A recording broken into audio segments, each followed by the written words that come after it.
অতিক্রম হয়ে গেছে। রত্নাকরা ধৌত পদাং হিমালয় গিরিদিনীম ব্রহ্মা রাজস্য রত্নারম বন্দে ভারত মাতরম। এই মন্ত্রে দীক্ষিত আমরা, তাই এই ভারত ভূমিকে আমরা মা বলে ডেকেছি। আর এই মায়ের উপরে যখন অত্যাচার হয় তখন তার সন্তানরা গর্জে ওঠে। ভারতবর্ষে যত্র পূজ্যতে নারী তত্র রমন্তি দেবতা। যখন এই নারীর উপর অত্যাচার হয় তখন ভারতবর্ষের হিন্দুরা গর্জে ওঠে। আজ কাশ্মীরের মতন ভূস্বর্গে যখন এই ঘটনা হয় তখন আমরা মর্মাহত হই। কিন্তু আজ আপনাদের কাছে ছোট্ট কথা বলতে এসেছি। ইতিপূর্বে যখন কাশ্মীরে পণ্ডিতদেরকে যখন কাশ্মীর ছাড়ো বলে মসজিদ থেকে যখন আওয়াজ দিত, আজ সেই কাশ্মীরি পণ্ডিতরা সেখান থেকে আর বিতাড়িত হয়ে নিজ ভূমি পরবাস তারা কাশ্মীর থেকে পালিয়ে এসেছিলেন। কিন্তু আজ আমরা সোশ্যাল মিডিয়ায়, আজ আমরা টিভির পর্দায় দেখতে পেলাম গতকালকের ঘটনাকে কেন্দ্র করে কাশ্মীরের সেই মসজিদ থেকে তারা সেখানকার আবারের জন্য বলছে আমরা দুঃখিত, হিন্দুদের উপর অত্যাচারিত হয়েছে। ওই মরা কান্না আমরা বুঝতে পারি। আমরা বুঝতে পারি দেশের যখন প্রশাসনিক প্রধান তিনি বলছে রাস্তায় যখন তারা নেমে যাবে তোমরা সামলাতে পারবে, তো তোমরা পারবে তো সামলাতে। যিনি এই রাজ্যের মুখ্যমন্ত্রী তিনি সবাইকে উস্কানিমূলক কথাবার্তা দিয়ে আর মুর্শিদাবাদের মতো ঘটনা আর তৈরি করে দেয়। কখনো বলছে ঝাড়খণ্ড থেকে লোক এসেছে, আবার কখনো বলছে বাংলাদেশ থেকে লোক এসেছে। যদি বাংলাদেশ থেকে লোক এসে থাকে তাহলে বলছে কেন্দ্র সরকার তোমার দায়, আর যদি ঝাড়খণ্ড থেকে এসে থাকে তাহলে বলছে দায়টা কার, দায়টা কার।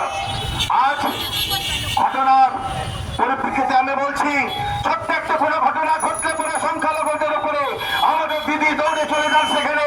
আজ এতদিন অতিক্রম হয়ে গেল কিন্তু সেই আমাদের মুর্শিদাবাদের ঘটনাকে তিনি দর্শন করতে গেলেন না, তিনি একবার খোঁজ নিলেন না কিভাবে সেই পরিবারগুলা আর দিনে দিনে তিলে তিলে মরতে চলেছে। আলিপুরদুয়ারবাসীকে আমরা সাবধান করতে চাই, আলিপুরদুয়ারবাসীর নগরকে সাবধান করতে চাই। আপনারা ভাববেন না যে আগামী দিন আমরা শান্তিতে বসবাস করব, কারণ পুলিশ আপনাদের রক্ষা করতে পারবে না।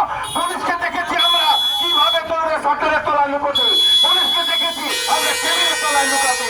তাই পুলিশ মন্ত্রী এই দেশের মুখ্যমন্ত্রী কোনদিন সে পুলিশকেও রক্ষা করতে পারছে না, যখন আমাদেরকে রক্ষা করবে। তাই ধর্ম রক্ষিতি রক্ষিতা, ধর্মকে রক্ষা করার জন্য আমাদের নিজেকে রাস্তায় নামতে হবে, নইলে মুর্শিদাবাদের মতন ঘটনা, কোথাবাড়ির মতন ঘটনা পুনরুত্থান হবে।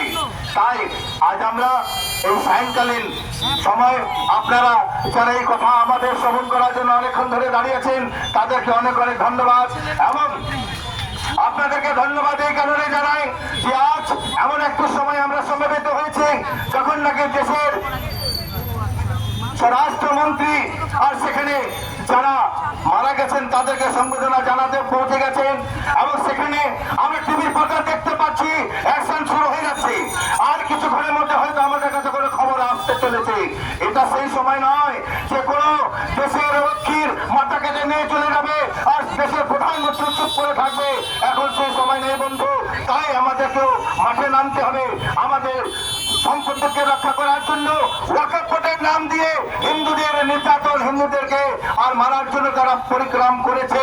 আর সেইটার কারণ একটাই, তারা এই দেশকে দারুল হারাম আছে দারুল ইসলামে পরিণত করতে হবে। দারুল ইসলামে পরিণত করার জন্য তাদের চক্রান্তকে ব্যক্ত করতে হবে আমাদের। তাই একযোগে বলুন ভারত মাতা কি জয়, জয় শ্রীরাম। ধন্যবাদ। বলটাকে আমরা পুরো আমার হয়েছে বেশি বেশি